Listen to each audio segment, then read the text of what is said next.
Good evening, visitors. Welcome to the Australian War Memorial's last post ceremony. My name is Richard Cruz, and joining us today from the Australian Army is Major Charles Cromhurt. We warmly welcome the family of Gunner Joseph Burgess, whose story will be told shortly. We welcome the veterans who have served, those that are still serving, and the families that support them. We acknowledge the members of RSL and Services Clubs Association, RSL Victoria and RSL Queensland, who are watching the broadcast of this ceremony across Australia. During this evening's ceremony, wreaths will be laid at the base of the Pool of Reflection by family and visitors to the memorial. Could I ask you, if you're able, to please stand and join in singing the National Anthem.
Please be seated.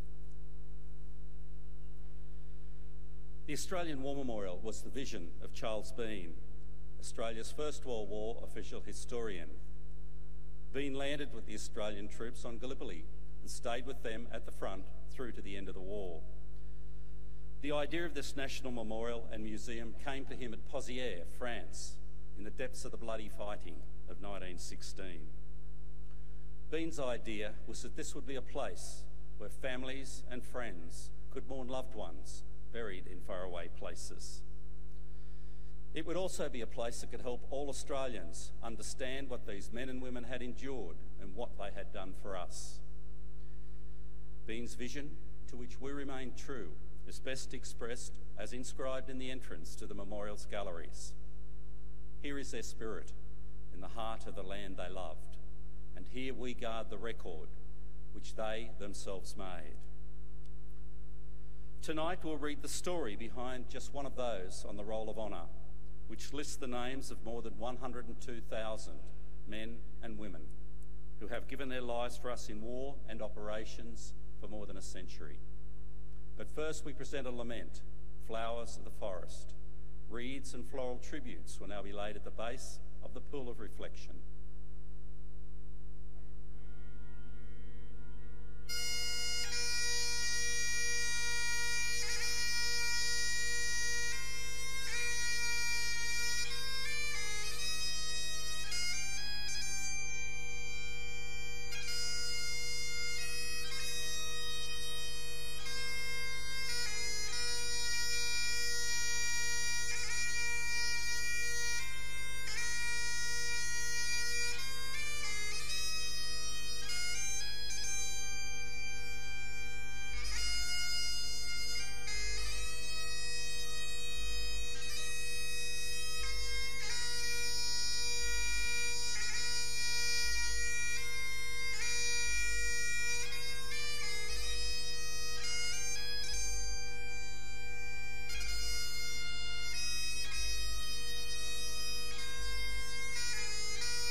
Today we remember and pay tribute to Gunner Joseph Burt Burgess. Joseph Burt Burgess was born in Benalla in 1892, the sixth of 7 children of Ernest and Elizabeth Burgess. His father's job as a teacher took the family to Geelong when Joseph was still very young, and it was here his brother Eric was born in 1895. Joseph grew up in Geelong and attended Fainsford and Highton State Schools. At the age of 18, he took up an apprenticeship as a cabinet maker with J.R. Sear at Morrible and was working as a mantelpiece maker when the First World War began. Joseph enlisted for service in the artillery on the 17th of July 1915 at Melbourne. He spent the rest of the year training in depot units in Victoria, and it was not until November that he was assigned to the 14th Reinforcements to the 1st Divisional Artillery Column, finally leaving Melbourne on the 28th of January aboard the transport ship Themistocles. After arriving in Egypt in late February, he had several brief postings over the next 2 months. He sailed for France in June, and after a month in Istanbul, he was posted to the 53rd Battery of the 14th Field Artillery Brigade. Burgess's first major action was firing in support of the infantry during the disastrous attack at Fromelles. In September, Burgess claimed his brother Eric from the 23rd Battalion. Eric was transferred to the 53rd Battery and posted to the same gun crew as his brother. The brothers served together during the winter and were involved in supporting the Allied advance to the Hindenburg Line. In April, Eric was temporarily transferred to another battery and was wounded when faulty ammunition blew up. Towards the end of April, Joseph Burgess went on leave for 2 weeks. After rejoining his unit in early May, he was involved in the Battle of Bullecourt. In July, the 53rd moved to the Belgium and began practicing barrage fire for the impending Third Ypres campaign. Eric returned to the unit in August, and over the following months, the Burgess brothers were almost constantly in action as their battery fired in support of the Allied operations, including the successful operation to capture Menin Road and Polygon Wood. On the 4th of October, Burgess and his brother Eric were at their gun, firing in support of the Australian infantry attacking Broodsand Ridge. During the day, their battery came under fire from German artillery, and a shell landed in the brothers' gun pit, detonating the ammunition and killing Eric, Joseph, and their crewmates instantly. The brothers were buried side by side in the Hut Cemetery in Dikkebusch in Belgium. Joseph was 25 years old. Eric was 22. Joseph Burgess' name is listed on the Roll of Honour on my right, among more than 60,000 Australians who died while serving in the First World War. A photograph of his headstone is displayed by the Pool of Reflection. This is but one of many stories of service and sacrifice told here at the Australian War Memorial. We now remember Gunner Joseph Burt Burgess, who gave his life for us, for our freedoms, and in the hope of a better world.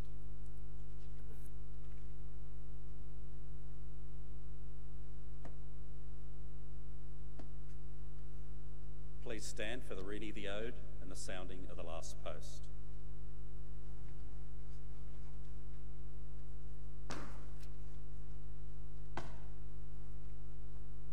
They shall grow, not old, as we that are left grow old. Age will not weary them, nor the years condemn. At the going down of the sun and in the morning, we will remember them. We will remember them.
lest we forget. Lest we forget.